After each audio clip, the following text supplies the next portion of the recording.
저는 소개받은 권세호라고 합니다. 인사드리겠습니다.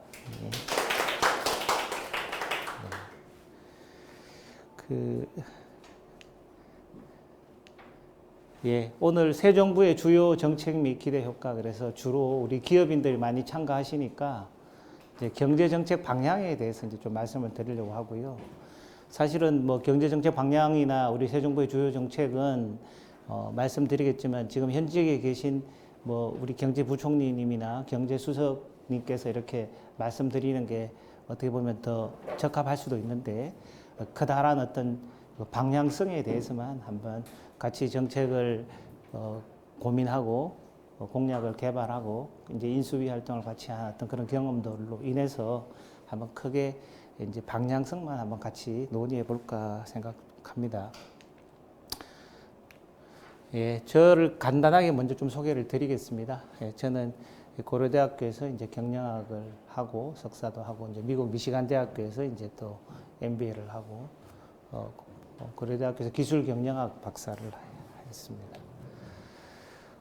저는 이제 지금 윤석열 정부죠. 제20대 대통령직 인수위원회 이제 기획위원으로 일을 했었고, 현재는 고려대학교 기술경영전문대학원에서 이제 겸임교수로 있고, 저는 회계법인을 운영을 하고 있고요. 한국공인회계사이고 이제 미국 공인회계사입니다.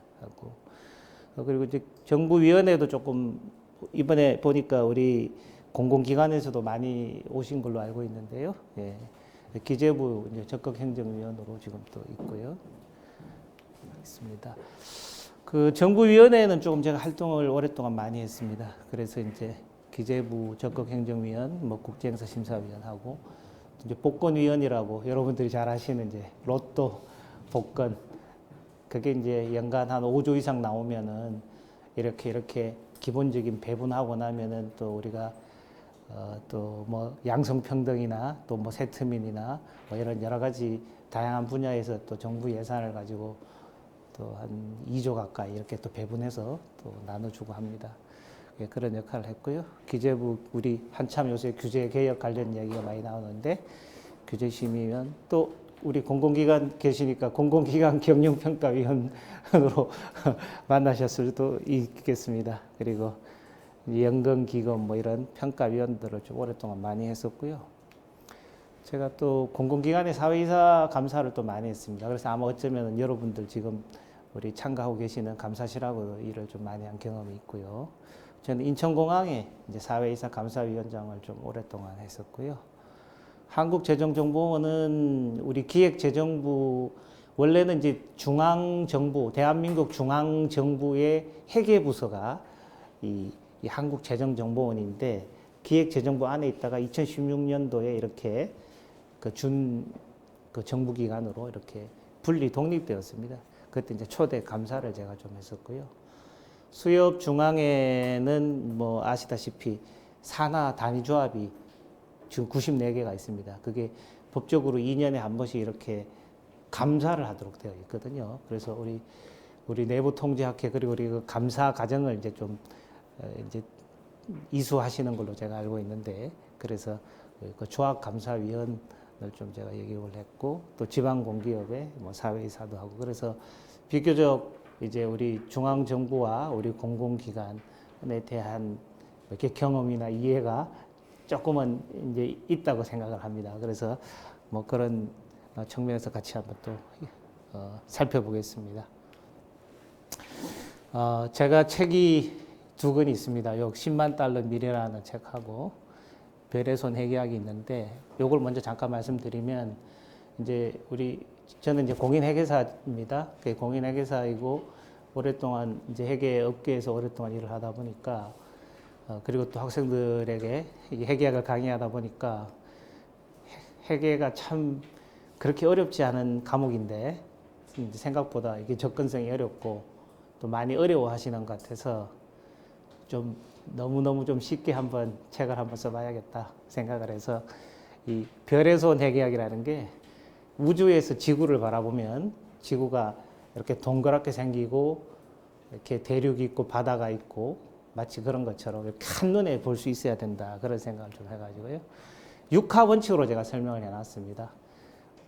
이제 what, why, who, when 이렇게 how, where 이런 식으로 이렇게 도대체 회계학이 무엇인가를 이렇게 전체적으로 넓게 한번 보면은 아마 이제 우리가 대학교에서 보는 회계 원리 교재보다 더 쉽게 조금 전반적인 이제 우리가 이 숲을 한번 이제 보면 아 이게 회계구나. 그러고 나서 이제 아마 조금 더 깊게 들어간다고 치면 이제 저 하우에서 나오는 게 이제 어떤 가정으로 만드나요라는 가정이 예전에 우리 그 상업부기라고 들어보셨는지 모르겠지만 상급 상업부기, 뭐 2급 부기 그리고 뭐 2급 공업부기 뭐 이런 것들이 이제 거기서 이제 더 깊게 가겠죠.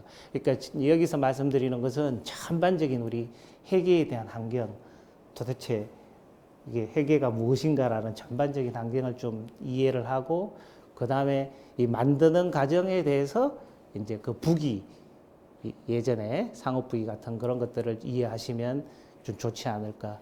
그 단계가 조금 지나면 이제 아마 우리 대학교에서 교재로 쓰는 회계 원리 그리고 거기서 또 좀 더 가면은 이제 그 우리 중급 회계. 그래서 제가 항상 우리 학생들한테 하는 말이 이렇게 보면은 인터넷 강의 중에 회계 원리 강의가 있잖아요. 그래서 이제 그 강의를 좀 들어보고 좀 흥미를 느끼면 중급 회계 인터넷 강의 한번 들어보고 그것도 재밌다 싶으면 이제 회계사 공부를 해도 되겠다. 그렇게 사실은 그렇게 어려운 게 아닌데 이 가시 덤불 속에 이 장미가 숨어 있는데 가시 덤불 앞에서 이제 그 이 장미까지 접근을 못해서 좀 아쉬움이 있겠다 싶어서 조금 이제 뭐 이렇게 한번 도움이 될까 해서 한번 써봤고요. 이제 또 우리 다 뭐 회계학적 지식이 충분하시겠지만 참고하시라고 말씀을 드렸고요. 이제 오늘 우리가 말하는 그 주제하고 이 책하고 좀 상당히 좀 뭐랄까 이 다루는 주제가 많이 유사합니다. 왜냐하면은 이제 제가 이 책을 이게 작년에 출판했는데 이제 10만 달러라는 게 뭐 우리 1인당 소득 현재 한 3만 3천 불 정도 되죠. 예.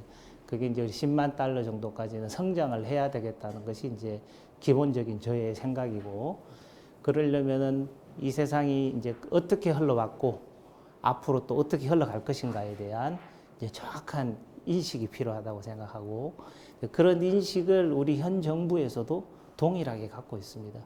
그 이제 저는 뭐 아까 말씀 뭐 들었겠지만 저는 이제 이번 우리 윤석열 정부 출범할 때 조금 이제 경선 당시부터 조금 정책을 같이 공약을 개발을 하고 대선 때는 이제 마침 이런 책이 있네요. 우리 그 정책 공약집을 이제 총괄적으로 해서 같이 이제 만들었습니다. 만들고 그리고 이제 이 공약집이 이제 나오고 나서 이제 인수위 단계에서는 이제 이렇게 실질적으로는 많은 공약이 있지만 또 다 할 수가 없으니까 110대 이제 국정과제라는 것이 이제 만들어졌고 그리고 그것을 바탕으로 현재 현 정부에서는 이제 하나하나 이제 정책을 실행하려고 이제 하고 있는 그런 상황이라고 보면 되겠고요.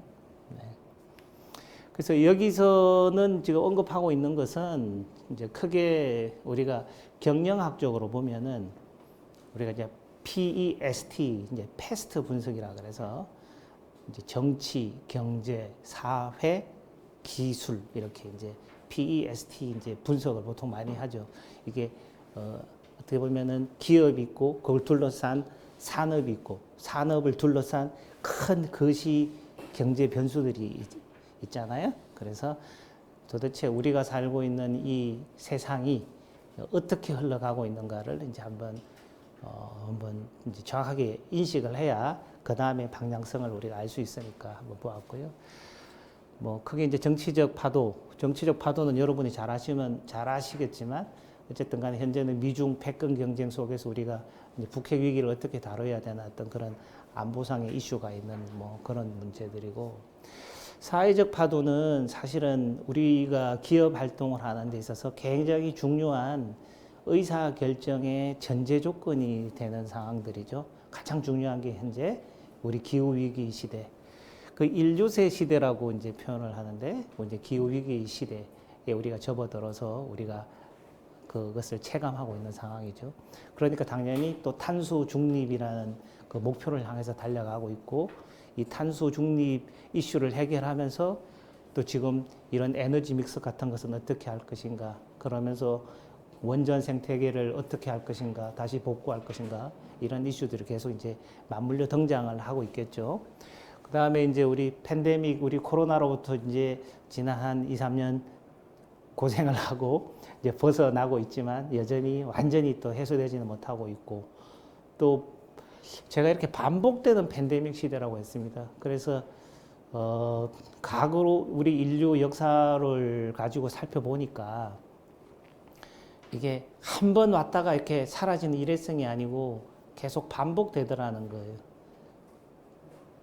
우리가 가장 잘 아는 그 패스트라는 것부터 시작을 해가지고 그리고 최근에도 뭐 사스, 메르스 이러면서 저희들 우리 인류의 어떤 생명과 안전을 위협하는 그런 어떤 팬데믹의 징후들이 있었고 지금 이제 우리 원숭이 두창이라는 것도 뭐 어떻게 될지 모르겠지만 계속 이 팬데믹 또는 엔데믹 이렇게 이 반복이 될 가능성이 상당히 많기 때문에 여기 이 부분을 우리가 어떻게 효율적으로 관리할 수 있느냐라는 것도 굉장히 큰 중요한 이슈가 될 것 같습니다. 그래서 반복되는 팬데믹 시대 이것도 우리가 이제 전제 조건으로 봐야 될 것 같고요. 그리고 우리나라는 현재 이제 5천만 인구인데 우리 5천만 인구의 그 학계 출산율이 이제 0.81까지 떨어졌죠. 그래서 어떻게 보면은 우리나라에는 인구가 계속 줄어들고 또 2020년도에 이제 데드 크로스가 일어나가지고 이 태어나는 아기보다 이제 돌아가신 분이 더 많아서 인구가 이제 감소를 하는 그런 상황이 되다 보니까 경제활동 인구가 계속 줄어들게 되었죠. 그래서 어떻게 보면은 우리 어떤 그 성장 잠재력에 어떤 부정적 영향을 미치는 그런 이제 노동력 투입 자체가 이제 많이 줄어드는 그런 현상이 일어나고 있는데 그런데 한편으로 우리가 눈을 돌려보면 전 세계적으로는 현재 인구가 계속 늘어나고 있어요. 그래서 지금 2050년도에는 한 100억까지 갈 가능성이 크다는 거예요. 현재 우리가 한 6억, 75억, 76억 정도 이제 인구 정도 수준이 되는데 계속 늘어난다는 거죠. 그 여러분들이 그 멜서스라고 인구론을 쓴 이제 학자가 1789년에 그 책을 쓸 당시만 해도 우리 이제 인류가 한 10억 정도의 그 인구였는데 지금은 이제 76억 거기다가 계속 늘어나서 그러면은 지금 이제 100억까지 간다는 겁니다. 주로 이제 아시아, 아프리카, 뭐 나이지리아, 또 뭐 인도, 파키스탄 또 이런 쪽에 이제 인구가 계속 늘어나죠. 그러니까 인구가 많이 늘어나는 거는 이제 의학 발달에 영향이 클 거고 그 영아, 유아 사망률 자체가 이제 예전에 우리나라도 어떻게 보면은 부모님, 할머님, 우리 할아버지 세대에서는 자식을 많이 낳았지만 그만큼 또 생존이 많이 안 됐었죠. 예. 그런 것처럼 이제 아시아, 아프리카 쪽에서도 이제 아기들을 많이 놓는데 예전엔 많이 이제 영아 사망률이 높았는데 이제는 좀 줄어들고 그러다 보니까 이제 인구는 계속 늘어난다는 거예요. 이걸 전제로 우리가 인구 통계학적 변화도 우리가 전제하면서 의사결정을 해야 될 시대가 왔다고 보는 거고요. 지속 가능 개발 목표의 시대라는 것은 이제 유엔이 2016년부터 2030년까지 이제 17개의 지속 가능 개발 목표라는 것을 설정해 놓았습니다. 그래서 그거를 지키도록 전 세계 유엔 회원국이 이제 권고를 했고 거기에 맞춰서 국가뿐만 아니라 기업도 이제 거기에 맞는 의사결정을 해야 된다는 것이고 아주 유사하게 지금 이제 우리가 그 ESG 경영이라는 것이 이제 우리가 와 있죠. 그래서 환경 그리고 우리 사회 그리고 어떤 가버넌스 전반적으로 이제 이러한 그 ESG 목표를 이제 준수하면서 쫓아가는 형태의 이제 경영을 해야만 되는 또 그런 상황들이고 그렇지 않다면은 상당히 이제 뭐 이해관계자들, 투자자들, 소비자들로부터 이제 외면을 받게 되겠죠. 그 블랙록 같은 이제 영국의 유명한 자산운용사 같은 경우에는 그 ESG 경영에 대해서 이제 성과 평가를 해서 제대로 하지 못하면 이제 투자를 하지 않으니까 아마 그리고 또 그러니까 또 우리 국민연금 같은 그런 우리나라의 어떤 투자 기관도 그렇게 나서고 각종 우리 투자하는 어떤 투자 기관에서도 이런 ESG 경영을 어떻게 보면은 좀 이렇게 그 유도하는 형태의 의사결정들을 하는 것이고 우리 증권거래소나 금융당국에서도 ESG 경영을 계속 요구하는 형태로 공시하도록 요구하고 있으니까 아마 이제 뭐 피할 수 없는 길이라고 봐야 될 것 같고 예, 특히 우리 공공기관에 계신 우리 분들은 또 이런 어떤 정책 목표에 조금 더 적극적으로 또 대응을 해야 되는 상황이라고 보여집니다. 기술적 파도는 뭐 제가 이제 정치, 경제, 사회, 기술에서 정치, 사회, 기술, 경제는 제일 마지막에 뒀습니다. 제일 중요하니까. 그래서 이제 기술이라는 거는 이 우리 세상이 어떻게 흘러가는지 뭐 잘 아시겠죠. 지금 이제 4차 산업혁명의 시대라고 하지만 우리가 크게 보면은 이제 7만 년 전에 우리 그 호모 사피엔스가 등장을 해가지고 예, 그 우리 제일 처음에 우리 그 현생 인류 호모 사피엔스 이제 발전 과정을 얘기할 때 우리가 인지 혁명이 일어났다 그러고 그리고 또 농업 혁명이 일어나서 한번 세상이 바뀌었다 그러고 그리고 나서 이제 이 산업 혁명이 일어났는데 산업 혁명이라는 것의 의미는 가장 큰 의미는 이 사람이나 동물이나 어떤 생물의 어떤 힘이 작동하지 않으면서 무언가를 움직일 수 있는 그 힘을 얻어냈다는 것. 그것이 이제 전기가 되었든, 그리고 전기가 되었든, 그러니까 전기가 되었든, 이렇게 발전한 거죠. 이 4차 산업혁명 시대는 저는 어떻게 정의를 하냐면은 초연결 시대라고 보는 겁니다. 그 초연결 시대라는 개념은 그래서 제가 A, B, C 그리고 5G 이렇게 지금 보는데요.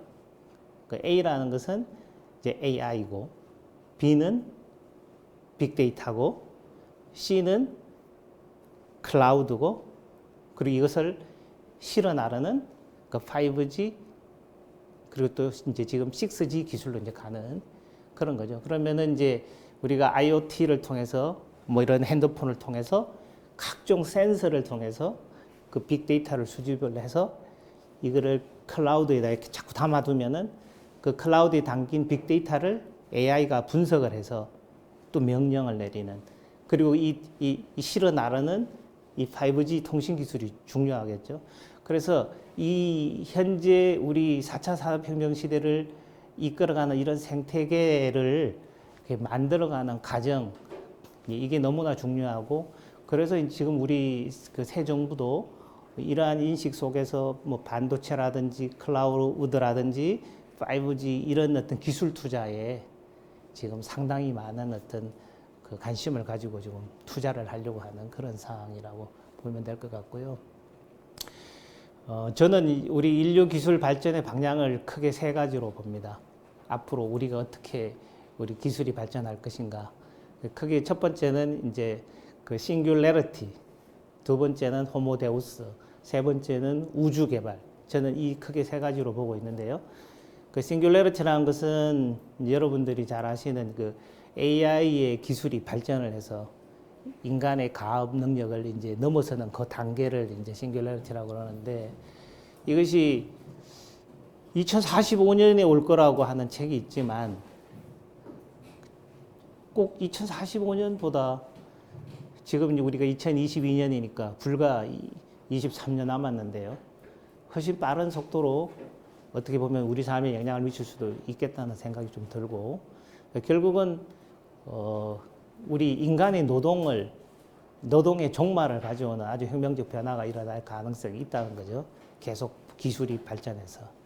또 두 번째는 호모데우스라는 것은 그 유발 하라리가 이제 얘기했듯이 이 의학이 단순히 아픈 사람을 치료하는 개념이 아니고 의학의 개념의 혁명을 일으켜서 그냥 성능을 업그레이드하는. 그래서 옛날에 우리 진시 황제가 꿈꾸었던 그 불로장생과 영생의 꿈을 향해서 가는 거죠. 그 평균 수명이 지금 이제 어느새 이제 우리가 100세 시대를 바라보고 있잖아요. 지금 이제 우리 기대 수명이 이제 한 82세 정도 이렇게까지 와 있는데 조금 지나면 충분히 100세 넘고 150세까지 갈 수도 있고 그렇게 갈 수 있다고 생각을 해요.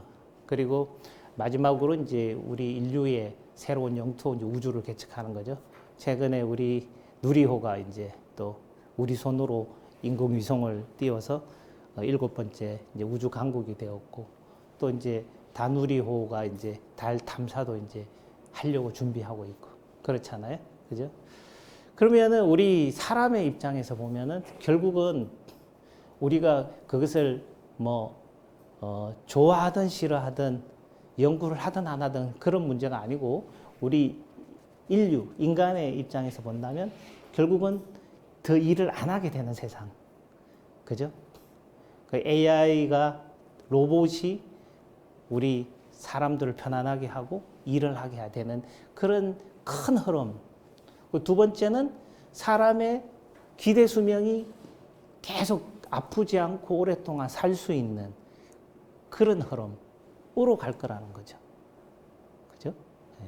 그리고 우리 지구 땅덩어리가 이제 너무 좁으니까 이제 새로운 영토를 개척하고자 하는 그런 인류의 노력들이 계속 된다는 거예요. 그런 기술 발전 방향으로 흐름은 계속 이어지는 거고 그렇다면은 그 흐름을 우리가 역행할 것이 아니고 우리가 선도적으로 이끌고 추격자가 아니고 선도 국가가 되기 위한 노력들을 할 필요가 있다는 것이고 과거 우리 선진국들을 보면 항상 그 기술의 추격자가 아니고 기술의 제일 앞에서 이끌어내는 어떤 선도 국가들이 이 세계를 리드했으니까 우리도 이제 선도 국가가 되겠다는 그런 개념이라고 보시면 될 것 같고요. 경제적 파도가 사실은 이제 가장 현실적인 문제죠.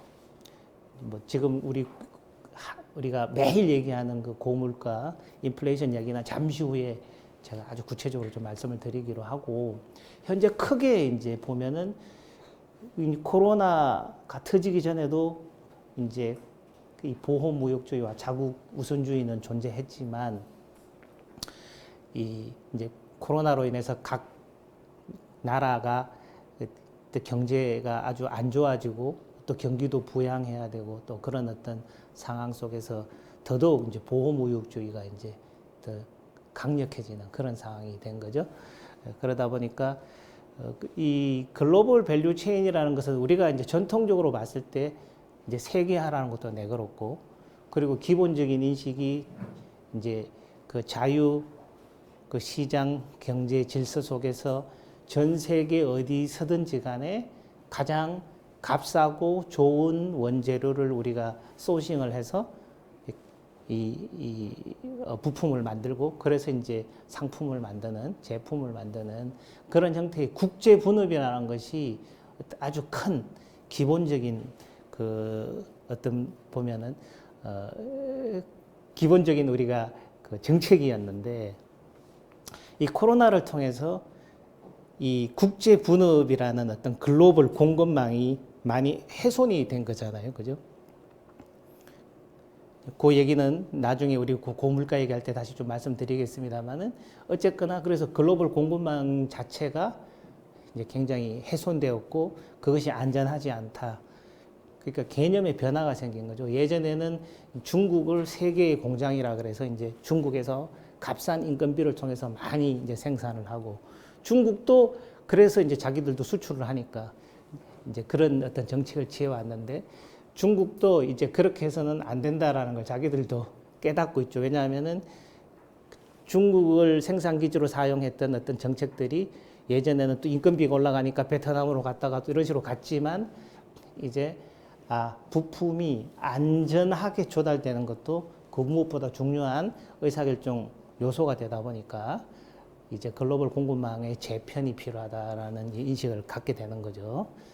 그러니까 이 전통적인 국제 분업을 통해서 우리가 최적의 그리고 가장 값싼 원재료를 이렇게 구해야 된다는 그런 생각들이 이제 조금 생각의 변화가 생기기 시작한 것이고 그러면서 이제 이 해외 나가 있는 공장들은 이제 국내로 불러들여야 된다는 리쇼링이라는 그런 정책들을 하기 시작하는 거고, 최근에 미국 같은 경우도 그 바이든 대통령이 반도체를 미국 내에서 생산하라고 많은 이제 그 기업들에게 요구를 하고 있고, 우리나라도 지금 많이 투자를 하고 있는 그런 상황들이죠. 예. 그래서 예전에 전통적으로 미국과 소련의 미소 냉전 체제, 그 이데올로기, 그 가치에 의해서 단순히 공급망들이 이렇게 갈라지는 그런 형태뿐만 아니고, 어떻게 보면은 안정적으로 부품을 공급할 수 없는 그런 현실적인 여건들이 이제 존재하다 보니까, 그래서 이런 이 부품 원재료들을 어떻게 공급할 것인가에 대한 관심사가 지금 굉장히 많이 높아진 상황이고, 중국 같은 경우는 그래서 이제 쌍순환 전략이라 그래가지고 국제 대순환, 국내 대순환, 그래서 예전에는 수출을 많이 했는데, 그래서 성장을 했는데, 이제 그 전략이 잘 안 되니까 이제 이 중국 내륙의 소비 시장을 많이 일으켜서 이제 중국 경제를 성장시켜야 된다는 이제 쌍순환 전략으로 돌아섰죠. 그리고 미국 같은 경우에도 이제 바이 아메리칸이라는 게 그 예전에 그 1929년 경제 대공황 시절에 이제 워낙 그 경제가 어려우니까 미국에서 이제 그 미국산 제품을 이제 구매하도록 하는 그런 법이 있었는데, 이번에 마찬가지로 트럼프 때도 우리 코로나 사태가 터지고 미국 이제 정부, 중앙 연방 정부가 이제 구매하는 이제 우리나라 조달청에서 이제 그 정부 재정 지출로 우리가 연방 자산을, 중앙 정부 자산을 구매하듯이 미국 연방 정부에서도 한 6천억 불 정도를 이렇게 연방 정부 자산을 조달을 하는데, 그것이 이제 미국산 이제 그 제품만 이제 그 구매할 수 있도록 하는 법이 이제 바이 아메리칸 액트라는 BAA라는 것이거든요. 그러니까 물론 이제 다른 나라에서도 많은 반발을 했지만, 그만큼 자국 우선주의가 이제 계속 부상하고 보호 무역주의가 이제 팽배한 그런 상황이죠. 그러다 보니까 이제 경제 블록이 굉장히 중요해졌고, 우리나라는 지금 RCEP이라고 하는 여기 보면은 그 영내 포괄적 경제 동반자 협정이라는 것은 이제 가입을 했고, 지금 이제 그 CPTPP라는 것은 원래 그 트럼프 있을 때 미국이 그 TPP라고 해서 이제 일종의 그 여기 한태평양 경제 동반자 협정을 만들려고 했어요. 근데 준비를 하다가 트럼프가 갑자기 이제 탈퇴를 하는 바람에 그것이 이제 붕괴되지 않고 일본을 중심으로 계속 유지가 되고 있는 상황인데, 그러다 보니까 현재 미국에서 이제 바이든 대통령 들어서면서 이제 그 IPEF라고 하는 인도 태평양 경제 프레임워크라는 것을 이제 새로 만들려고 하고 있는 거죠. 그리고 우리는 이번에 미국 우리 한미 정상회담을 통해서 IPF에 우리는 가입을 하겠다는 의사를 표명을 했고, 그래서 지금 어떻게 보면은 경제 블록이 계속 만들어지는 거죠. EU라는 게 어떻게 보면은 우리가 생각하기에 가장 익숙한 이제 그 유럽의 경제 블록이 되는 것이고, 자기들끼리는 서로 국경 간세 없이 넘나들면서 하는 거잖아요. 그죠? 그러고 보면은 뭐 남미 공동체도 있고, 나프타 같은 것도 있고, 이렇게 여러 가지가 있죠. 아세안도 있고, 그런 것처럼 그 우리도 보면은 현재 그 RCEP에는 가입해 있고, IPF도 가입해 있고, 지금 가입하려고 하는 상황, 만들려고 하는 상황이고, 그래서 이런 경제 블록에 좀 적극적으로 참여하는 것이 어떻게 보면 전 세계를 하나의 경제 공동체로 만들면 좋겠지만, 그것이 현재 어렵고 불가능한 상황 속에서 어떻게 보면 좀 가치 연대가 가능하고, 또 안정적인 공급망을 가지고 서로 어떻게 교류할 수 있는 그런 국가들끼리 그 공급망을 연결시킨다는 개념으로 봤을 때 경제 블록은 굉장히 필요하겠죠. 예. 그래서 우리 정부도 또한 동일한 시각을 갖고 지금 준비를 하고 있다는 말씀을 드리고요. 뭐 나머지는 지금 또 이 코로나와 싸우는 세계 경제 이 부분은 뒤에 또 넘어가면서 한번 또 상황을 계속 말씀을 드리겠습니다. 어쨌든 이런 어떤 전반적인 이 우리가 접하고 있는 현실에 대한 그 인식 속에서 우리가 앞으로 나갈 방향을 어떻게 할 것인가를 가지고 이제 저희들이 준비했다는 말씀을 드리는 거고요. 새 정부가 이제 아까 말씀드렸듯이 이렇게 우리가 대선 당시까지만 해도 여러 가지 많은 정책들을 이제 냈죠. 그죠? 근데 그 선거라는 어떤 특수성이 있는 것이고, 근데 이제 선거가 이제 끝나고 나서, 어떻게 보면은 이 실질적으로 국민의 삶을 안전하고도 또 편안하게 또 이끌어 가야 될 어떤 책임이 있는 정부 입장에서 어떠한 정책을 이제 어떻게 펼쳐 나갈 것인가가 이제 중요한 고민이고, 이거는 그 인수위원회에서 이제 국정과제를 그 110개 국정과제를 이렇게 뽑았습니다. 그래서 110개 국정과제 내용이 이제 이렇게 정리가 된 거고요. 국정운영 원칙은 이제 뭐 우리 국정 비전은 다시 도약하는 대한민국, 함께 잘 사는 국민의 나라 이렇게 되어 있고요. 그래서 국익, 실용, 공정, 상식의 이제 원칙 속에서 국정 목표로 이렇게 잡았는데, 이렇게 보면은 이제 이게 이제 정치, 행정, 경제, 그리고 사회, 그리고 이게 이제 외교 안보, 그리고 이게 이제 미래, 그리고 이제 지방, 그 균형 발전요. 이렇게 이제 큰 6개의 카테고리로 이렇게 되어 있고요. 뭐 우리 여기서 가장 중요한 어떤 경제적인 측면에 보면 이 용어입니다. 이제 민간이 끌고 정부가 미는 역동적 경제다. 그 사실은 이 한마디에 이번 정부의 어떤 경제정책 방향은 다 들어있는 것다고 저는 생각이 드는데, 민간이 끌고 정부가 민다 그랬으니까 민간이 더욱더 활력이 넘치고 어떤 많은 규제에서 벗어나서 좀 자유로운 시장 경제를 활성화해가지고 결국은 경제를 성장해야 된다.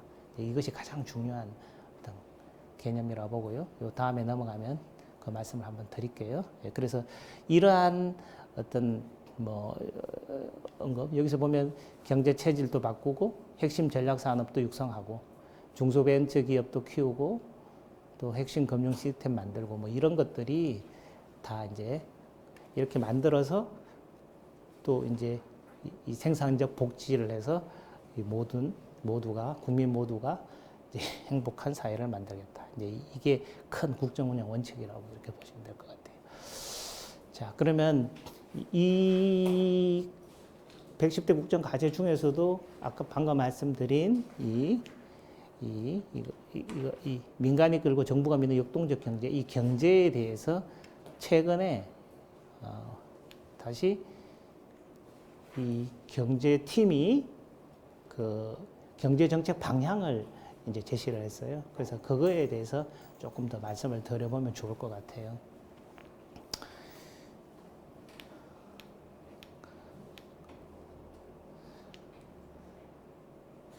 이 경제팀은 결론적으로 얘기하면 이 저성장 극복과 성장과 복지의 선순환을 만들어내겠다, 이렇게 얘기하는 거고, 다시 돌아갈게요. 예.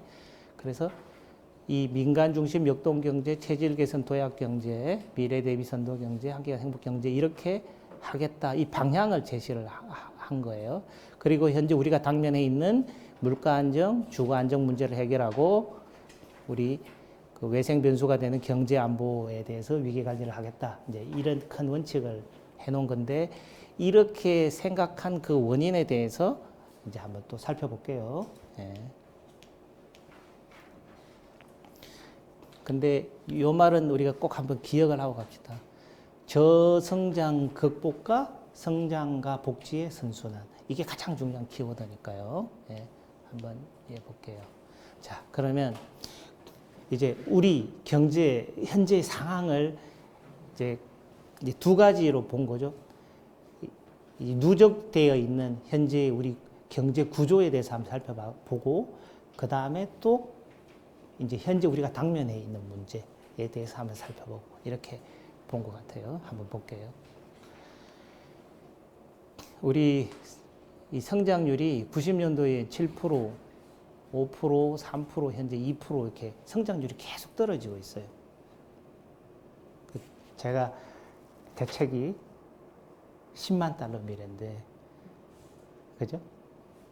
3만 3천 불. 우리가 1960년도에 우리 1인당 소득이 79달러였습니다. 그때 필리핀이 한 160불, 그리고 태국이 한 260불, 우리보다. 필리핀이 170불, 그러니까 우리보다 한 100불 더 잘 살았고, 태국이 260불 정도. 1960년도에. 근데 60년이 흘러서 2020년도에 우리는 3만 3천 불. 필리핀은 몇 불인지 아세요? 1인당 소득이? 네. 필리핀은 4천 불이 안 돼요. 태국은요? 태국 뭐 여행 많이 가시잖아요. 그죠? 네. 태국은 8천 불이 안 돼요. 그죠? 우리는 60년 동안 굉장히 비약적인 성장을 해서 지금 세계 10대 경제 강국이 되었고, 또 그 운크타드에서 얘기하는 이제 유엔 무역개발기구에서 이제 유일하게 그 후진국에서 선진국으로 이렇게 바뀐 유일한 나라잖아요. 전 세계에서. 그죠? 그렇게 보면은 그 당시 우리나라가 어떠한 정책을 취하고, 물론 국민들이 힘을 합쳐서 어떻게 했느냐에 따라서 이 60년이라는 시간 동안 많은 게 변할 수가 있는 거죠. 우리나라는 이제 비약적으로 성장을 한 나라고, 근데 다른 나라들은 이제 그렇지 못한 거니까 이제 그 원인을 잘 분석을 해서 우리도 더 79달러가 3만 불이 되었듯이 우리가 10만 불 경제까지 이제 가보자, 이제 이런 얘기고, 여기서 항상 생각하는 게 이겁니다. 아까 제가 그 우리 경제정책에서 제일 중요한 하도가 저성장 극복. 그죠? 이거? 저성장 극복과 성장 복지 선순환이잖아요. 그죠? 그러니까 우리가 복지도 굉장히 중요한 개념이니까 성장과 복지가 같이 선순환되어야 되는데, 그러기 위해서는 이제 반드시 성장이 필요하다는 그런 인식이 있는 것이고, 예. 그리고 현실적으로 우리가 당면에 있는 문제 속에서도 가장 큰 어려움은 우리가 구조적으로 지금 성장이 너무 저성장 국면에 접어들어 있다라는 거. 자, 이게 이제 가장 큰 고민이죠. 예. 그게 가장 큰 문제이고요. 물가는 잠시 후에 우리가 당면에 있는 위기 속에서 제가 다시 한번 말씀을 드릴게요. 우리가 지금 6월 달 거는 또 6%까지 물가 상승률이 올랐다고 지금 뉴스에 나오고 있는 상황이니까요. 그래서 지금 그러면은 도대체 이렇게 저성장인 원인이 무엇일까? 너무 우리 경제 주체인 기업의 어떤 역동성이 너무나 지금 활력이 많이 둔화되어 있다. 이걸 좀 살려야 되겠다. 역동성이 둔화된 이유 중에 가장 큰 거는 정부의 좀 과도한 규제, 정부 개입, 그래서 규제 혁파를 해야 되겠다. 그런 인식이 현재 있는 거고. 그러다 보니까 제조업 국내 해외 투자가 보면은 국내 설비 투자보다 오히려 해외 투자에 더 많은 자금이 지금 이루어지고 있으니까 국내 투자가 이루어지지 못하고 있다는 그런 현실. 자, 이걸 어떻게 이제 바꿀 것인가. 그죠? 그리고 그러다 보니까 정부에서 단기적으로 재정을 투입을 해서 일자리를 만들려는 노력을 했지만 그게 그렇게 질 좋은 그런 일자리가 아니다 보니까 크게 도움이 안 됐다는 거죠. 예. 그리고 우리 사회에 현재 이제 개혁이 되어야 될, 혁신이 되어야 할 어떤 그런 분야들이 있는데, 이 공공 분야 같은 경우에도 보면은 우리 공공기관에서 오신 분들 좀 계시죠. 예.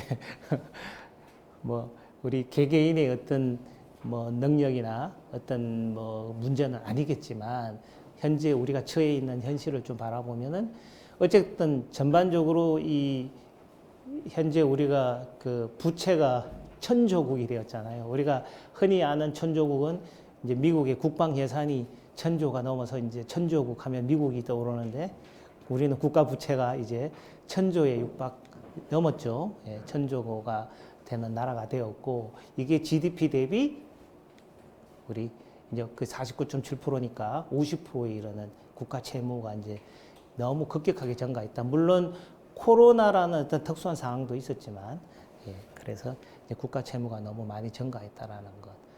그리고 공공기관의 이제 인원과 부채 규모가 지금 공공기관 인원이 지금 한 44만 명, 그리고 부채 규모도 583조 정도 되다 보니까 이제 이 공공기관의 어떤 좀 개혁이 필요하다. 그리고 현재 공기업 이자 보상 배율이 계속 떨어져 가지고 일이 안 되는 그런 상황까지 이제 많이 좀 수익성이 많이 악화되었다는 거죠. 예, 그래서 어떤 공공기관의 어떤 체질 개선. 그다음에 두 번째로 이제 인식한 거는 이 노동 분야인데 노동 분야가 우리가 이제 좀 여기 보면은 시간당 노동 생산성이 이제 많이 좀 낮다는 겁니다. 우리나라가. 다른 OECD 국가나 어떤 선진 국가에 비해서. 그럼 왜 그렇게 낮는가? 이걸 이제 좀 살펴봤을 때 그 원인으로 따졌을 때 우리가 경직적인 이제 노사 관계도 있고 또 하나는 너무 이제 직무 중심이 아닌 이제 연공 서열 중심의 임금 체계 이런 것도 영향을 많이 좀 미치고 있다. 그래서 살펴보니 근속연수 30년 되신 분과 이제 신입 사원과의 이 임금 격차를 좀 비율을 좀 따져보니까 우리나라는 거의 이제 한 3배 가까운 그리고 이제 독일이나 이제 프랑스 같은 경우는 이제 2배가 채 안 되는 이런 임금 구조인데 우리는 이제 연공 서열이 굉장히 이제 중요한 그런 문화를 갖고 있다 보니까 그 이런 부분도 좀 이제 변화가 필요하다. 이제 이렇게 보는 거죠. 예. 그리고 교육 분야 같은 경우도 요새 보면은 이 우리가 진학률은 굉장히 높은데 그 5대 유망 신산업 분야 같은 데서는 지금 필요로 하는 기업이 산업과 기업에서 필요로 하는 그런 이제 인재들을 지금 공급을 못 하고 있다라는 어떤 그런 문제.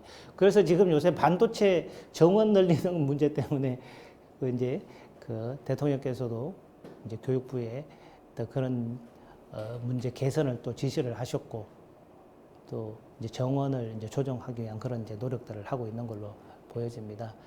어제 또 뉴스에 보니까 이제 정원은 늘릴 수 있는데 또 그렇게 되면은 관련 교육 시설이나 뭐 교수진이라든지 여러 가지 이제 교육 환경 자체에 또 어떤 질이 개선이 되어야 또 질 높은 교육이 가능하니까 또 그런 부분들도 이제 추가적으로 이제 준비해야 될 어떤 그런 내용들이라고 보여지고요. 그리고 이제 또 하나는 이제 금융 서비스 산업. 우리나라가 이제 전반적으로 이 서비스 산업의 어떤 생산성이 낮다는 겁니다. 제조업 대비 서비스업 생산성이 우리나라는 제조업이 100이라 그러면 50밖에 안 된다는 거죠. 다른 이제 OECD 평균은 한 80 정도 수준 되니까 우리나라의 그 서비스업의 생산성을 이제 높이는 것 이것도 하나의 중요한 우리가 성장을 하기 위해서 필요로 하는 하나의 분야다. 이제 이렇게 좀 인식하고 있다는 겁니다. 그리고 이제 말씀드린 이제 인구 구조, 우리 인구가 이제 계속 감소하고 있고 OECD 국가 우리가 초고령 사회로 이제 접어드는데 고령화 사회, 고령 사회, 그리고 초고령화 사회로 이제 가는 거잖아요. 초고령화 사회로 가고 학계 출산율이 0.81까지 떨어지고 지금은 기대 여명이 이제 늘어나니까 어떻게 보면은 이 아기들은 태어나지 않고 이렇게 가지만 어느 순간 이제 이 돌아가시는 분들이 이제 많아지는 순간이 되면은 우리 급격하게 이제 인구도 계속 줄어들게 될 수 있는 그런 상황이 되겠죠, 지금. 그래서 그러면은 결국은 인구가 줄으니까 생산 가능 인구도 주는 거고 생산 가능 인구가 주니까 당연히 우리 이제 성장을 못하게 되는 거죠. 왜냐하면 노동 투입이 줄어드니까. 그래서 그럼 어떻게 할 것인가? 그래서 청년, 여성 고용률을 좀 높여야 되고 또는 외국 인력도 확보해야 되겠다. 근데 이 노력을 해야 되겠다라고 지금 보는 거예요. 그죠? 근데 이제 우리가 외국인도 좀 뭐 이렇게 많이 좀 줄어들었고, 예. 그리고 이 청년 고용률도 이 미국이나 독일이나 이런 데 비해서 좀 많이 우리가 좀 적고, 또 여성에 대한 고용률도 이제 낮다. 이 부분을 어떻게 이제 해결하면서 현실적으로 우리가 인식하고 있는 경제활동 인구의 감소로 인한 성장 잠재력 저하, 이걸 어떻게 해결할 것인가에 대한 현실적인 이제 고민을 해야 된다는 상황이죠. 이러한 것들이 우리가 그동안 성장을 못한, 우리가 7%, 5%, 3%, 2% 계속 떨어진 그런 원인들 중에 이제 하나이니까 이런 부분들은 우리가 조금 어떤 그 뭐 중장기 플랜을 가지고 계속 해결해야 된다는 얘기고요. 지금 우리가 이제 당장 당면에 있는 어떤 큰 문제는 이제 이 고물가죠, 고물가. 예. 우리가 이제 물가라고 했을 때, 인플레이션이라고 했을 때 크게 영향을 미치는 요인으로 보면은 두 가지로 우리가 얘기할 수가 있어요. 하나는 영어를 좀 쓰면은 그 디맨드 풀, 그리고 코스트 푸시, 이렇게 표현을 해요. 디맨드, 수요가 이렇게 당기고, 이 코스트, 원가가 이렇게 미는, 그래서 이 인플레이션이 발생하는 거거든요. 그러면 이제 디맨드라는 건 이제 수요 측면이고, 이 코스트라는 것은 공급 측면이니까 그 현상이 지금 정확하게 나타나고 있어요. 우리가 이제 현재 세계 경제를 바라보는 큰 시각은 이렇게 보면 될 것 같아요. 우리가 세계 경제를 얘기하라고 하면 이렇게 보면 될 것 같아요. 코로나가 터졌어요. 근데 코로나가 터졌는데, 코로나를 가지고 막 싸워야 되는데, 코로나를 가지고 싸워야 되는 것은 이제 백신 또는 치료제잖아요. 근데 세계는 백신과 치료제와 싸운 게 아니고 세계 경제의 유동성으로 싸워왔죠. 그동안. 지난 2, 3년을 보면은. 그래서 먼저 코로나가 터졌어요. 미국이 연방준비제도 이사회가 금리를 내렸어요. 그죠? 0.25%까지 내렸죠. 그리고 트럼프 정부는 경기 부양안을 하기 위해서 2조 2천억 달러 이렇게 경기 부양안도 하고, 그리고 작년에 취임한 바이든 대통령도 1조 9천억 달러 또 경기 부양안도 서명을 하고 돈을 풀기 시작한 거죠. 미국의 연방 예산이, 우리나라의 중앙정부 올해 예산이 얼마죠? 얼마예요? 우리나라 예산? 607조, 그죠? 네, 607조. 네. 그 512조, 558조, 607조 이렇게 왔잖아요. 그죠? 3년 동안에. 근데 미국의 연방 예산은 얼마일까요? 네. 미국의 연방 예산이 한 4조 8천억 달러 정도 돼요. 네. 4조 8천억 달러 정도인데, 트럼프가 2조 2천억 불을 이렇게 경기 부양안을 했으면 정부 재정 지출의 한 반 정도를 추가로 풀려고 한 거잖아요. 2020년도에 이 코로나가 터지고 나서. 그죠? 그리고 바이든 대통령도 또 1조 9천억 불 또 사인을 했고, 또 지금도 더 풀려고 그때 그랬었죠. 그 당시만 해도. 그러면 이 코로나가 터졌을 때, 자, 미국이 금리를 낮추고, 기준금리를 낮추고, 정부 재정 지출로 돈을 풀었죠. 그럼 우리나라는 어떻게 되세요? 똑같죠? 우리나라 중앙은행이 금리를 낮추기 시작했잖아요. 그죠? 바로. 그래서 0.5%로 낮췄죠. 그리고 우리 중앙정부도 똑같이 재정 지출을 했죠. 그 당시 512조 예산이 1차, 2차, 3차, 4차 추경 예산에서 555조 정도를 풀었으니까. 그죠? 그리고 작년이 예산이 558조였고, 또 올해 607조까지 갔고. 그래서 이제 국가 채무가 세입이 그 정도 들어와서 쓰는 거는 뭐 균형 예산이니까 상관없지만 우리가 한 485조 정도의 세입을 예상하면서 558조씩 이렇게 쓰게 되면은 부채가 늘어날 수밖에 없잖아요. 그죠? 그래서 어쨌든 간에 그 당시는 전 세계는 이 코로나에 대응하기 위해서 전 세계가 돈을 푼 거예요. 그 유동성을 공급하는 것으로 코로나와 싸웠다. 그 세계 경제는 딱 그렇게 정리할 수 있어요.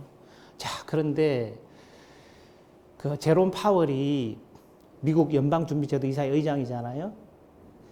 그 금리를 내리면서 이렇게 얘기했어요. 그러다가 갑자기 미국이 금리를 올리면 전 세계는 또 한번 휘청거리게 되는데 불안해서 어떡하죠? 이렇게 걱정하니까 2022년도까지는 내가 그래도 금리를 올리지 않겠습니다. 이렇게 얘기를 해줬죠.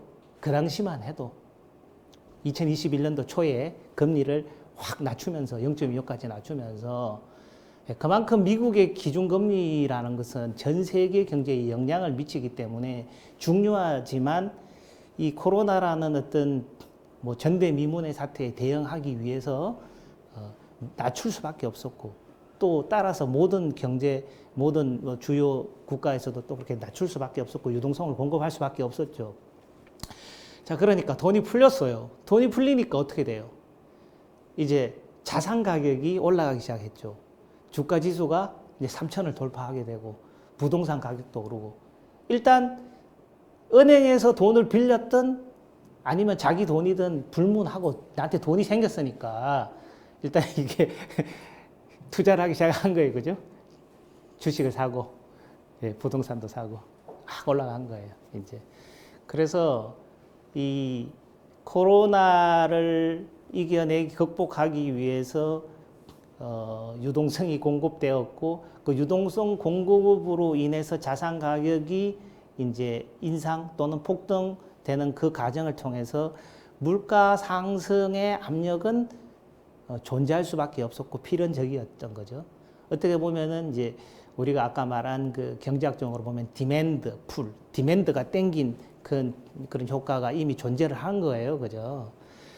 그런데 우리가 이제 이 공급적인 측면을 한번 보면 우리가 코로나가 있기 전에 우리가 그 이 국제 분업을 통해서 효율적으로 이제 원재료를 소싱하는 형태의 그런 시장 경제 질서를 유지하고 있었는데 코로나 때문에 의도치 않게 갑자기 부품 조달이 잘 안 되는 거잖아요. 그죠? 그쪽에 갑자기 공장이 문이 닫고 러시아나 우크라이나 전쟁 같은 그런 특수한 상황이 아니더라도 어떤 코로나라는 어떤 특수한 그 팬데믹 때문에도 이제 안 된 거죠. 그러니까 운송비도 올라가고 조달도 잘 안 되고 하니까 그리고 공급량도 줄어들고 또는 이거를 조달하는데 원가가 많이 드니까 이 공급 요인에 원가 요인이 올라간 거죠. 그죠? 거기다가 이제 어떻게 돼요? 또 이 돌발 변수, 러시아 우크라이나 전쟁이 또 터지니까 이 유가가 올라가니까 그리고 또 곡물 가격이 올라가니까 이 원가 요인이 계속 올라가는 거죠. 코스트 푸시 현상이 계속 일어나는 거잖아요. 그죠? 그리고 우리나라 같은 경우에는 조금 거기서 한 가지 더 변수로 본다 보면 우리도 이제 세계 경제의 이 개방형 경제니까 우리가 외국에서도 원재료를 수입을 해서 또 뭐 가공을 해서 수출을 하고 이렇게 하는 나라지만 고물가니까 이제 이걸 잡기 위해서 이제 고금리로 왔어요. 그죠? 그러니까 이제 미국에서도 이제 자이언트 스텝을 한 거잖아요. 어쩔 수 없이. 원래 약속 같으면 2022년 올해까지는 금리를 올리지 말아야 되는데 워낙 물가 상승 압력이 이제 강해지니까 미국에서도 이제 금리를 올리기 시작한 거예요. 아주 가파르게 오르겠죠. 그죠? 예. 그럼 지금 현재 1.75 정도까지 올라왔잖아요. 미국이. 우리가 현재 1.75잖아요. 기준금리가. 그죠? 예. 올라왔어요. 그러니까 이제 미국의 기준금리가 올라가니까 아까 말씀드린 고물가를 잡는 이 디맨드 풀을 잡기 위해서는 기준금리를 올릴 수밖에 없는 것이고, 우리나라도 그럴 수밖에 없는 것이고, 근데 기준금리가 올라가니까 미국의 기준금리보다 우리나라가 기준금리가 역전이 되면 또 위험해지잖아요. 우리나라 입장에서는. 그죠? 자금의 유출이 발생할 수 있으니까. 그게 많은 신흥국가의 고민인데, 우리는 그나마 그래도 뭐 펀더멘털이 조금 더 좋다 하더라도 어쨌든 그런 항상 위험성은 갖고 있으니까. 그래서 우리도 금리를 올려야만 되는 상황이고, 금리를 또 미국의 기준금리 올려서 이게 빠져나가야 되니까 달러를 사야 되고, 달러를 사기 위해서 달러 수요가 올라가니까 환율이 또 올라가는 거죠. 그래서 지금 1300을 지금 돌파하거나 유지되거나 이런 상황이잖아요. 그죠? 그러면은 우리는 또 수입 물가가 올라갈 수밖에 없죠. 옛날에는 뭐 이렇게 오렌지 1톤을 1200원 주고 샀다면 지금은 1300원 주고 사야 되니까. 그럼 우리 입장에서는 이제 그게 상당히 부담스러운 상황이 되는 거고. 그런 얘기죠. 그 지금 어제 뉴스로 보니까 우리가 갖고 있는 게 한 4,400억 달러 정도 그 외환 보유고를 갖고 있어요. 우리는 이 외환 보유고에 대해서 한번 약간의 뭐 쓰라린 경험이 있잖아요. 우리 1998년도 IMF 위기 때. 그래서 항상 이 외환 보유고를 유지하려고 노력을 많이 하고, 4,400억 불 정도면 뭐 크게 위험한 건 아니겠지만 어쨌거나 이제 또 이 금리 역전으로 인해서 자금이 빠져나가면서 이제 달러가 이제 유출될 가능성이 있으니까 이런 것들도 좀 조심을 해야 될 거고. 그래서 지금 고물가 상황이 지속되는 이런 상황, 그리고 금리가 올라가면 당연히 소비가 위축될 거고, 또 소비가 위축되면 우리 근로자들 입장에서는 이 생활 물가가 다 올라가니까 또 아무래도 또 고임금을 요구할 수밖에 없는 상황이 이렇게 반복될 거잖아요. 이렇게. 그렇게 되면 또 경기 침체로 갈 수 있으니까. 그래서 이게 지금 굉장히 중요한 기로에 서 있는 것 같아요. 그래서 이 연결고리를 어떻게 좀 잘 관리하고 지금 어떻게 보면 경기 침체로 가지 않도록 우리가 잘 유지할 수 있느냐가 지금 현 정부가 해야 될 가장 중요하고도 큰 일이라고 봅니다. 그러다 보니까 지금 뭐 뒤에도 나오겠지만 뭐 유류세를 뭐 낮춘다든지 어떤 다른 이제 조치들을 지금 계속 하려는 것 같고, 그게 지금 가장 중요한 현상이 아닐까 싶습니다.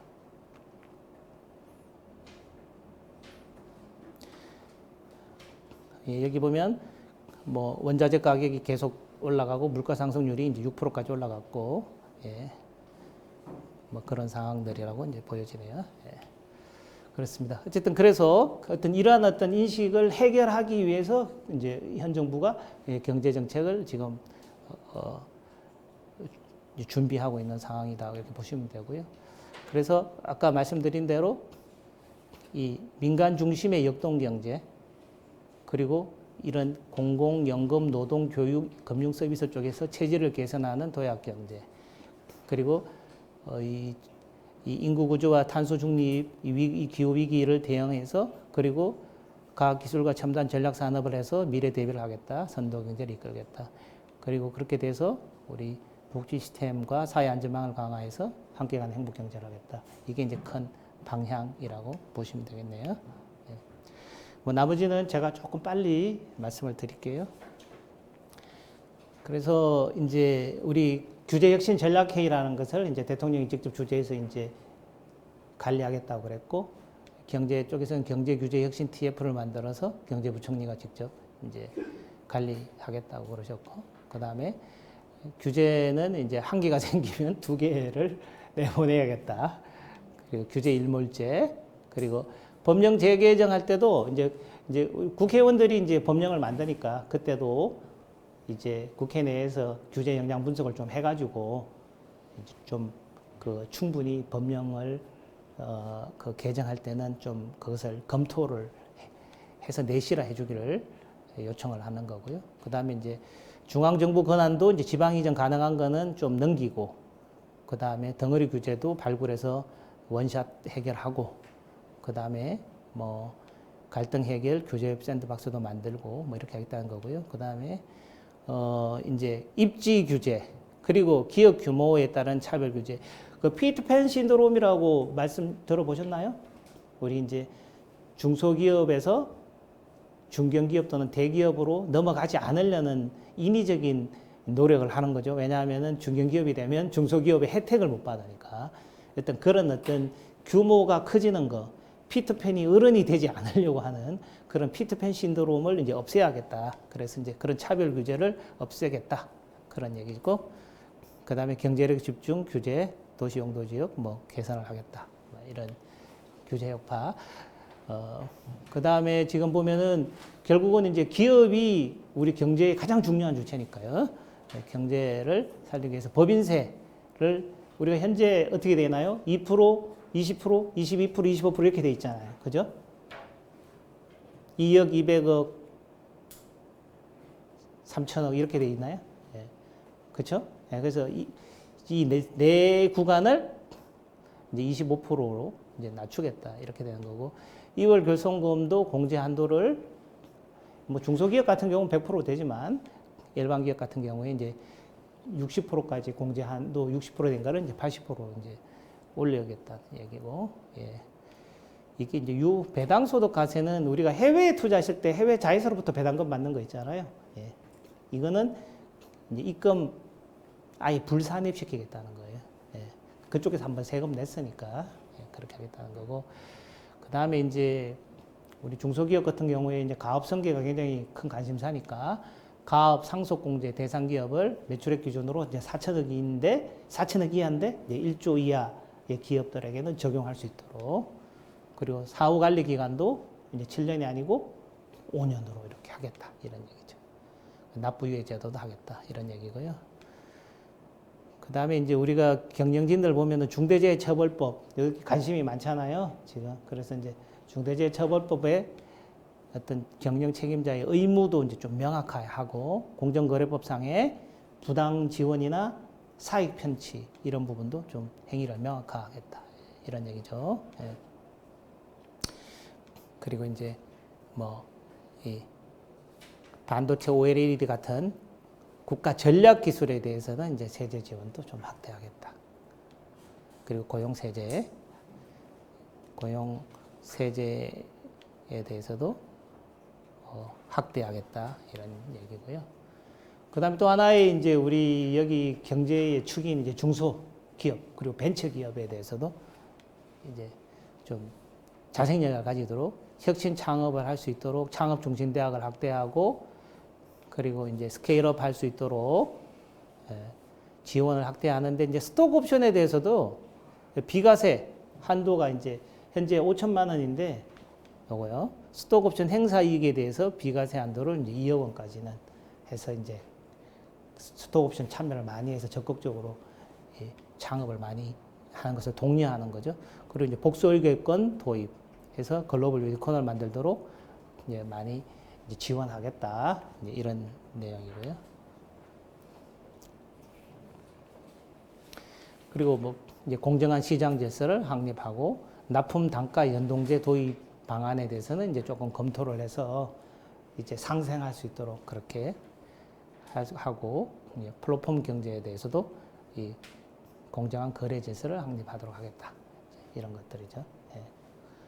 예. 불공정 행위에 대해서는 이제 여기 보면 기술 탈취 관련 징벌적 손해배상 같은 뭐 이런 것들을 통해 가지고 이제 어쨌든 전반적으로 시장 경제 질서가 좀 공정하게 이루어지도록 하겠다는데 이제 방점이 있는 것 같습니다. 그리고 이제 이 체질 개선해야 될 부분 아까 이제 언급된 부분이죠. 예. 예. 공공부문 이제 우리가 부채가 너무 지금 국가 부채가 너무 많으니까 좀 줄일 수 있도록 하고 예.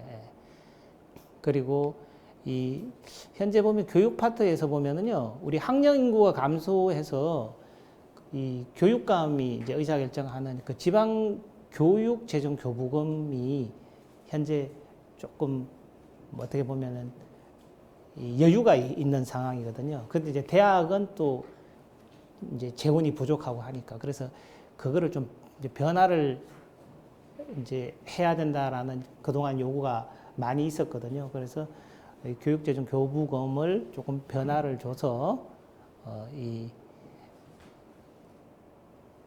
제도 자체를 조금 개편해서 교육계 전체 전반에 지금 재원을 조금 재편하려고 하는 어떤 그런 개선을 좀 하려고 하는 상황이죠. 현재. 그리고 이제 공공기관 같은 경우에 현재 지금 고위험 재무위원 기관이 고재무위원 기관들이 있거든요. 뭐 이렇게 보면은 아무래도 뭐 이제 이익이 많이 안 나는 그런 공공기관들이 있으니까 그런 데는 좀 특별히 관리를 해서 하겠다 이렇게 지금 보고 있는 것 같고요. 공적 연금도 이제 국민연금이나 여러 가지 연금을 이제 개편해야 되니까 하고 여기 이제 우리 개인으로 보면은 우리 근로자 입장에서 보면은 여기 연금저축 그리고 퇴직연금 이런 부분들은 이제 그 한도가 이제 700만 원인데 이제 900만 원으로 상향을 시켜주겠다 뭐 이런 것들이 좀 있는 것 같습니다. 하고요. 노동시장은 아까 크게 말씀드린 대로 이제 연공 서열이 아니라 이제 직무 성과 중심으로 이제 좀 가고 이 근로시간 제도가 그동안 이제 논의가 많았잖아요. 주 52시간. 근데 그 시간의 변화는 없겠지만 이제 어느 기간을 끊어서 이제 주 52시간을 볼 거냐 하는 이제 그런 어떤 고민 속에 최근에 아마 조금 이게 주가 뭐 월 단위가 되든지 몇 개월 단위든지 그런 이제 논의들이 계속 좀 이루어질 것 같은 상황이 들고요. 예, 교육 개혁은 아까 뭐 어쨌든 혁신 인재가 양성 가능하도록 이제 아마 대학 정원이라든지 이런 걸 좀 바꾸려고 지금 하는 어떤 그런 상황이라고 보면 될 것 같고 이 고등교육 지방교육재정교부금의 아마 변화를 통해서 이제 고등교육에 대한 투자가 조금 늘어날 수 있도록 이제 개선하려고 하고 있고요. 금융 쪽에서는 뭐 여러분 잘 아시는 그 금융투자소득세가 이제 2년간 유예가 되고 그 다음에 국내 상장 주식의 양도세 폐지. 근데 이게 이제 종목당 100억 원 이상 이제 아주 그 뭐 이렇게 초고액 주식 보유자들은 이제 양도세를 내고 일반 개미들은 이제 전혀 관련 없겠죠. 그리고 정권거래세는 조금 낮추고 뭐 이렇게 좀 낮춘다는 거고요. 예, 서비스 산업은 아까 말씀드린 것처럼 서비스 산업이 워낙 이 생산성이 낮으니까 서비스 산업 발전 기본법을 통해서 조금 이 서비스 산업의 생산성을 높일 수 있는 방법을 조금 올리겠다. 예, 그렇게 좀 바라보시면 될 것 같습니다. 과학기술은 지금 우리 뭐 이제 초격차 기술 확보 그리고 R&D 예타 대상 사업 규모도 이제 1,000억으로 늘려서 이제 과학기술에 이제 투자를 좀 하겠다는 거고요. 예.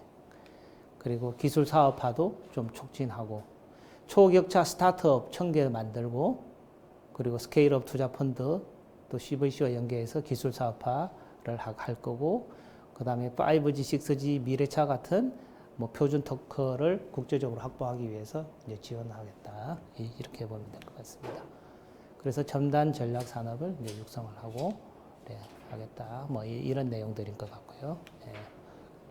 그리고 이제 인구 구조 변화 대응도 이제 하겠다는 내용이고 아까 말씀드린 여성 고령자 외국 인력 도입을 위해서 좀 노력한다는 거고 저출산 대응을 위해서 사실 부모 급여라는 게 그 아기가 태어나면은 1년 동안 100만 원씩 주는 건데 뭐 그런 노력을 해야 되겠지만 뭐 그렇게만 해가지고 사실 다 되는 건 아니잖아요. 그리고 이제 육아휴직도 지금 1년에서 이제 1년 반으로 늘리고 뭐 이렇게 이제 국가가 조금씩 그리고 국가가 초동 돌봄 교실 시간도 조금 지금 늘리려고 하는 거 뭐 이렇게 이제 노력은 하는데 근본적인 어쨌든 간에 이 인구 구조 변화에 대응하는 같은 그런 노력들은 이제 계속 좀 더 필요할 것 같습니다.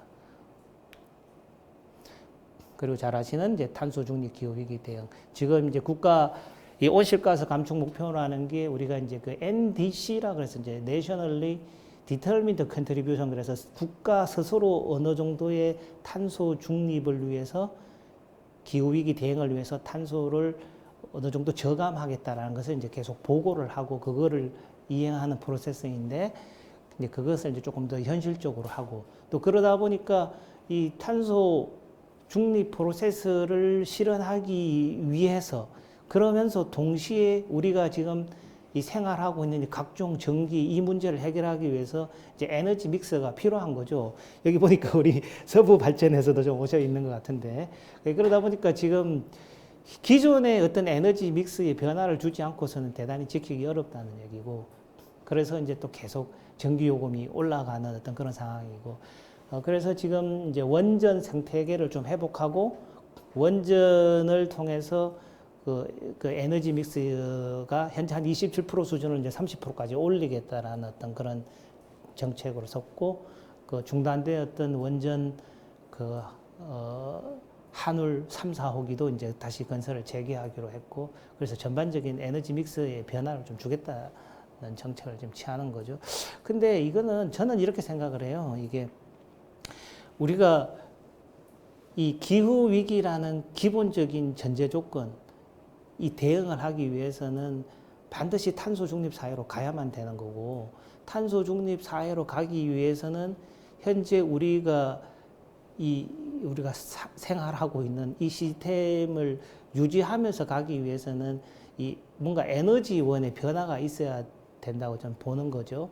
근데 그 에너지가 어떤 뭐 아주 이상적으로 뭐 이렇게 그동안에 우리가 전 정부에서 계속 주장했던 재생에너지만 가지고 되면 참 좋은데 시간이 걸리는 문제잖아요. 그리고 우리 인류 전체적으로 보면 이제 프랑스에 있는 핵융합 에너지를 건설한다든지 해서 정말로 뭐 태양 같은 에너지를 우리 인류의 과학 기술의 힘으로 뭔가를 만들어서 청정 에너지를 가지고 사용할 수 있다면 정말로 좋겠지만 그것도 시간이 걸리는 문제고 그러면 현재 우리가 생활하고 살고 있고 또 경제도 유지해야 되고 하면서도 우리가 당면에 있는 어떤 탄소 중립 프로세스를 해결해야 된다는 이 두 가지 문제를 해결하기 위해서는 현재 기술적으로는 이 원전이라는 것을 우리가 그렇게 터부시하고 적대시할 성격이라기보다는 좀 더 과학기술 투자를 해서 더 안전하고 또 그리고 어떤 효율이 높은 어떤 에너지로 우리가 잘 관리를 해야 되지 않나. 그렇게 결국 해야만 이거를 유지할 수 있을 것이라고 저는 좀 생각이 들고요. 현 정부는 이 원전 생태계를 그래서 지금 복구를 하려고 하는 어떤 그런 정책을 취하고 있다고 보시면 될 것 같습니다. 예. 그리고 이제 사회 안전망을 이제 또 보강하고, 제가 요거는 뭐 뒷부분들은 이제 우리 주로 복지와 관련된 부분들이니까요. 이렇게 좀 넘어가겠습니다. 그리고 전체적으로 이제 지역 균형 발전도 이제 이루겠다라는 거죠. 예. 그리고 이제 말씀드린 이제 물가 안정을 위해서 뭐 유류세도 뭐 이렇게 할인하면서 전체적으로 우리 경제팀에서 지금 노력하고 계시는 거고 아마 이제 주거 안정과 관련해서 아까 말한 어떤 유동성 공급에 의해서 자산 가격 폭등 그러면서 이제 주식 시장과 부동산 시장 폭등의 이유도 있겠지만 그것과 뿐만 아니고 기존의 부동산 시장을 교란했던 많은 어떤 정책적 실패들이 있었기 때문에 그 정책적 실패들을 지금 바로 잡는 노력들을 지금 이제 한다고 이렇게 보면 될 것 같고요.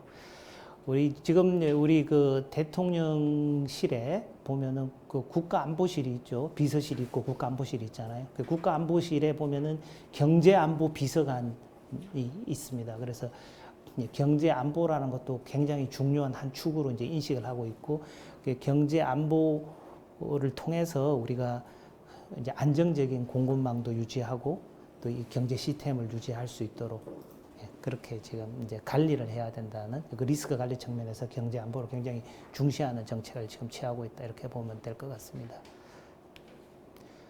그리고 이제 위기 관리를 대응 강화하고요. 그래서 지금 뭐 이제 시간이 몇 분 남지 않아서 지금 한 4, 5분 남았는 것 같은데요. 일단 내용을 이 정도까지 드리고 혹시라도 질문 있으시면 한번 또 뭐 질문 예, 받겠습니다.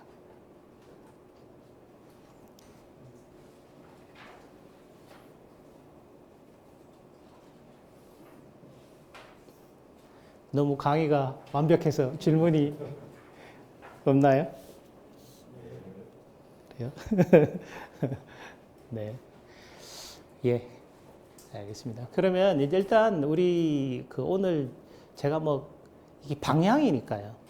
그리고 아시다시피 어떤 큰 방향을 설정하더라도 우리가 현실적으로 정책을 또 만들 때는 또 어느 정도 또 변화가 있을 수 있는 것이고 또 그러다 보니까 사실은 뭐 순간순간 어떤 정책에 있어서 가장 좋은 것은 그 업무를 뭐 그 담당하시는 분이 이제 설명드리는 것이 가장 뭐 이상적이고 바람직하겠습니다만은 근데 제가 아마 여기 이 공약을 좀 만들고 정책을 개발하고 또 인수위원회에서 그걸 또 점검하고 하는 과정 속에서 같이 좀 참여를 한 경험 때문에 이제 아마 강의 말씀을 주신 거라고 생각을 하고 그 제가 이제 이해하고 있는 그 이 말씀들은 전체적으로 우리 이제 뭐 이 새 정부의 어떤 정책 방향 또는 앞으로 이 경제팀이 해나갈 어떤 경제정책 방향에 대해서 이제 크게 말씀을 드린 것이라고 생각하면 될 것 같습니다. 그래서 구체적인 어떤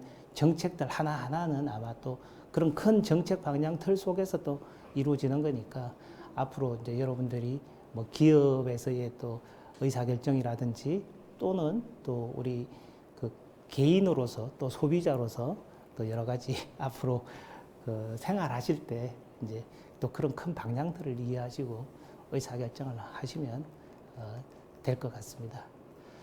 예, 뭐 특별히 다른 또 의견 없으시면 또 오늘 강의는 또 여기서 마무리하겠습니다. 또 장시간 말씀 주셔서 감사합니다. 고맙습니다.